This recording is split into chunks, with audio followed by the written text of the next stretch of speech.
প্রথমে আমাদের এক ভাই আমাদের সাথে যুক্ত হয়েছেন মোহাম্মদ ওবায়দুল্লাহ। তার প্রশ্ন হচ্ছে যে কেউ যদি আমাদেরকে কোনো পশু গিফট দেয়, হাদিয়া দেয়, শ্বশুর বাড়ি থেকে অনেক সময় দেয় যে একটা গরু দিলাম, অথবা অন্য কোনো আত্মীয় স্বজনের পক্ষ থেকে বোনের বাড়ি থেকে যদি গরু দেয় বা কোনো ছাগল দেয়, এই ছাগল দিয়ে যদি আমরা কুরবানি করি, তাহলে এই কুরবানির যে উজুবটা রয়েছে, ওয়াজিব, এটা কি আদায় হয়ে যাবে?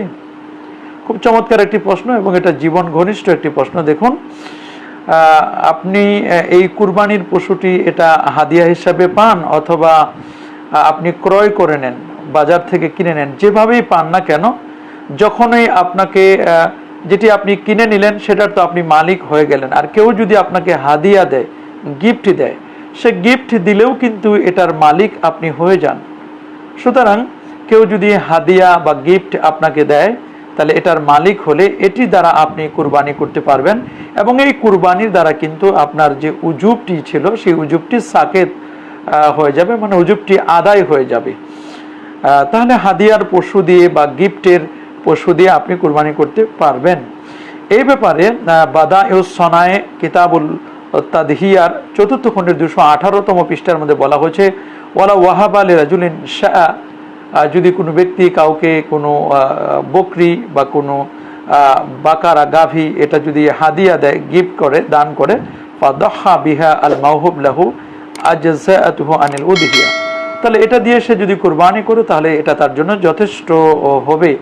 লিআন্নাহু মালাকাহা বিল হিবাত, লিআন্নাহু মাল্লাকাহা বিল হিবাতে ওয়াল কবজে, কারণ যে তাকে এটাকে দান করলো সে তাকে মূলত মালিক বানায় দিল, কবজা করার দ্বারা একটা মালিক হয়ে যাবে। ফাসরা, এটা যেন হয়ে গেল কামা লাউ মাল্লাকাহা লাউ মালাকাহা বিশরায়ে, ক্রয় করার দ্বারা যেমন মালিক হয়, ঠিক হেবা বা গিফট দানের মাধ্যমে মূলত সে মালিক হয়। এক ভাই প্রশ্ন করেছেন যে হুজুর, অনেক সময় তো আমরা দেখি অনেকে কুরবানি করার ক্ষেত্রে অনেক এমন হয় যে অনেক কিছু চুরি করে, যেমন এমনও আছে যে কোনো দোকানে থাকে সে কিছু চুরি করে, টাকা চুরি করে, অথবা কেউ বিভিন্ন কোম্পানিতে চাকরি করে, সেখানে কিছু মাল চুরি করে নিয়ে আসে, অথবা এমনও হয় যে বিভিন্ন জায়গায় চাকরি করে, সেখানে যদি কাঠের ব্যবসা হয়, তো সেই কাঠগুলো অনেক সময় কাঠুরিয়া চুরি করে পাহাড় থেকে এনে মানুষের মাঝে বিক্রি করে। এরকম অনেক চোরাই সম্পদের যারা মালিক হয়েছে, এরকম ব্যক্তি যদি কেউ কুরবানির পশুর সাথে যদি শরিক হয় কারোর সাথে, তাহলে এর কুরবানিটি বৈধ কিনা? দেখুন, চুরি করা এটা কিন্তু একটা কবিরা গুনাহ, একটা মস্ত বড় অপরাধ। ঠিক তেমনিভাবে চুরির বস্তু জানার পরেও তা ক্রয় করাটাও কিন্তু অপরাধ। আমাদের দেশে কিন্তু চোরাই মার্কেট আছে, আমরা জানি এই মার্কেটটা, সবাই জানে যে এটা চোরাই মার্কেট। জুতার মার্কেট আছে, আরও অনেক মার্কেট রয়েছে, যেমন সাইকেলের, বাইসাইকেল চুরি করে সাইকেল এগুলো বিক্রি করে, চোরাই মার্কেট আছে, মোটরসাইকেলের মার্কেট আছে, চোরাই মার্কেট আছে, গাড়ির মার্কেট আছে, এরকম চোরাই মার্কেট আছে।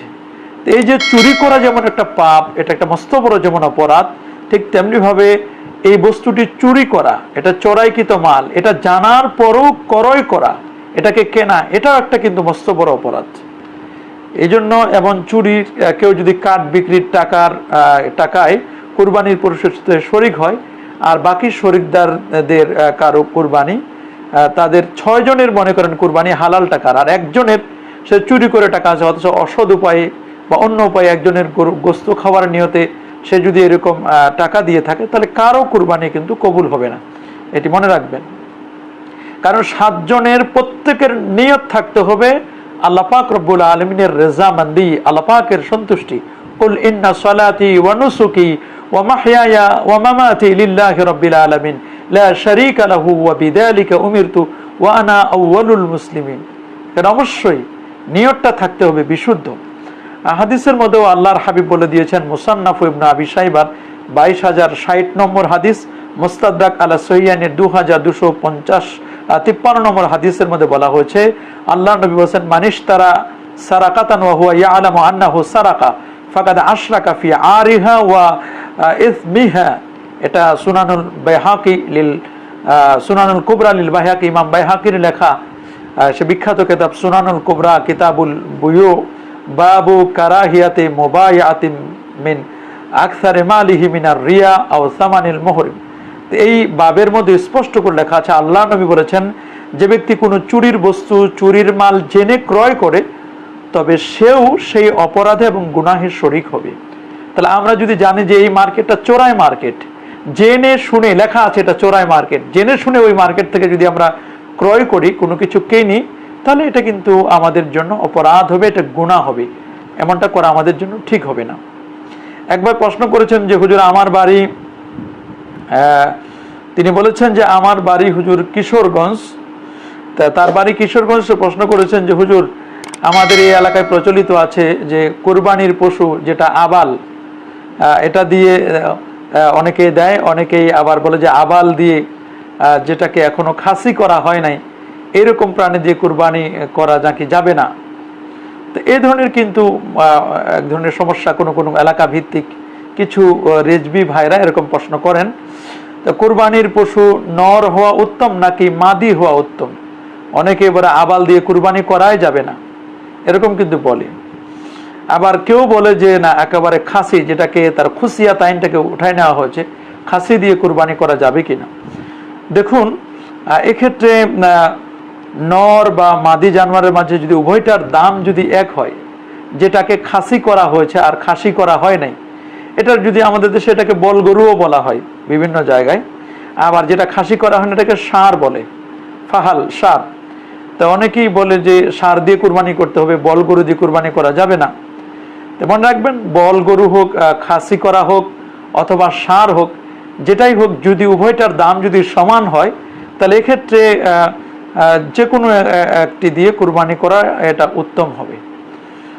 তবে এক্ষেত্রে ওলামায়ে কেরাম বলছেন যে এক্ষেত্রে নর প্রাণীর চেয়ে মাদি জানোয়ার, যেটা মাদি জানোয়ার, এই মাদি জানোয়ার দিয়ে কুরবানি দেওয়া উত্তম, নরের চেয়ে মাদি দিয়ে কুরবানি দিবে। আর যারা বলে যে না, এটা ষাঁড়ের চেয়ে, বিশেষ করে যাদের খুশিয়াত আইন খাসি করা হয়েছে, এটা দিয়ে যারা বলে যে না, এটা মানে কুরবানি দেওয়া যাবে না, এটা নিঃসন্দেহে তারা হাদিসের খেলাফ করছেন। এ নিয়েও আমাদের আলোচনা থাকবে। তবে নর এবং মাদি জানোয়ারের মধ্যে স্বাভাবিকভাবে মাদি জানোয়ার দিয়ে কুরবানি দেওয়া উত্তম হবে। এই মর্মে কাজী খানে একটি বর্ণনা আসছে। তারপরে রদ্দুল মুহতার কিতাবুল উদহিয়ার মধ্যেও বর্ণনা আছে, নবম খণ্ড 467 পৃষ্ঠার মধ্যে। কাজী খান তৃতীয় খণ্ড 349 পৃষ্ঠার মধ্যে লেখা আছে যে ওয়াল উনসা মিনাল ইবিল ওয়াল বাকার আফদালু হাবিয়ুন ওয়াফিল ওয়াহবানিয়াতি আন্নাল উনসা আফজাল মিনাদ যাকার ইজা ইস্তাওয়া কিমাতুন আল্লাহু আলাম। তিনি বলে দিয়েছেন স্পষ্ট করে যে যদি এটা উট হয়, বাকার হয়, এক্ষেত্রে উত্তম হচ্ছে যদি সেটা মাদি হয়। মাদি যদি হয়, জানোয়ারটা যদি মাদি হয়, তাহলে এটা দিয়ে উত্তম হবে। তা আমরা যে কথাটি বলছিলাম যে কুরবানির আরেকটি মাসালা উনি রিলেটেড বলেছেন যে কুরবানির পশুর যে অন্ডকোষ একটি না থাকলে বা দুটি না থাকলে সেটি দিয়ে কুরবানি করা যাবে কি না, তার আরেকটা প্রশ্ন ছিল। দ্বিতীয় প্রশ্ন, হ্যাঁ, এমন পশুর দ্বারা কুরবানি করা যাবে, কোনো সমস্যা নেই। বরং কেউ কেউ তো এই কথা বলছেন যে ওয়াল খুসিয়া আফদাল মিনাল ফাহাল লিআন্নাহু আতিয়াবুল লাহমান। বিশেষ করে ফতোয়া আলমগীরের মধ্যে কিতাবুল উদহিয়া, সেখানে পঞ্চম খণ্ড 299তম পৃষ্ঠার মধ্যে স্পষ্ট করে লেখা আছে আল বাবুল খামিসের মধ্যে, যে এখানে মূলত যেটাকে খাসি করা হয়েছে, স্বাভাবিকভাবে যার অন্ডকোষ নেই এইরকম প্রাণী, এটা তো আফজাল মিনাল ফাহাল, ষাঁড়ের চেয়ে আফজাল হবে। কেন? লিআন্নাহু আতিয়াবু লাহমা, গোস্ত খাওয়ার ক্ষেত্রে ষাঁড়ের গোস্তের চেয়ে কিন্তু যেটা অন্ডকোষ নেই এইরকম প্রাণীর গোস্তটা কিন্তু অনেক টেস্টি হয়, অনেক সুস্বাদু হয়। এছাড়াও আরো অনেক বর্ণনা কিন্তু আসছে। বিশেষ করে রাসূল আকরাম সাল্লাল্লাহু আলাইহি ওয়াসাল্লাম তিনি যখন কুরবানি করেছিলেন, হাদিসের মধ্যে আসে দহা বিকাবশাইনে আমলাহাইনে আকরা নাইনে মুজু আইনে আজিমাতাইনে সামিনাতাইন ওয়াল আকরান আল আজিম আল কান আল আমলা আল আবিয়াজ। তো এই জন্য বলা হয়েছে যে রাসূল আকরাম সাল্লাল্লাহু আলাইহি ওয়াসাল্লাম তিনি কিন্তু খাসি করাকে কুরবানি করেছিলেন। দামুল বলা হচ্ছে ওমারা ইয়াদিলু ইনদাল্লাহি মিসলা দামিস সাউদাইনি ওয়া ইন্না আহসানাল লাউনি ইনদাল্লাহি আবিয়াদ। আল্লাহর কাছে সবচেয়ে প্রিয় রং হচ্ছে সাদা। ওয়াল্লাহু খালাকাল জান্নাতা বাইদা, আল্লাহ তাআলা জান্নাতকেও কিন্তু সাদা দিয়ে সৃষ্টি করেছেন। ওয়াল মাউজু বলা হুয়া মাজকুকুল খুসিয়াতাইন, মৌজু বলা হয় যে ওই প্রাণীকে যার খুসিয়াতাইনকে অন্ডকোষকে কেটে ফেলা হয়েছে। রাসূল আকরাম সাল্লাল্লাহু আলাইহি ওয়াসাল্লাম তিনি কিন্তু এরকম প্রাণী দিয়ে তিনি কুরবানি করেছেন, যেটা বাদাইউস সনায়ে কিতাবের মধ্যে ৪র্থ খণ্ডের ৪২৩ পৃষ্ঠার মধ্যে লেখা আছে। এছাড়াও বাহারুর রায়কের মধ্যেও কিন্তু লেখা আছে।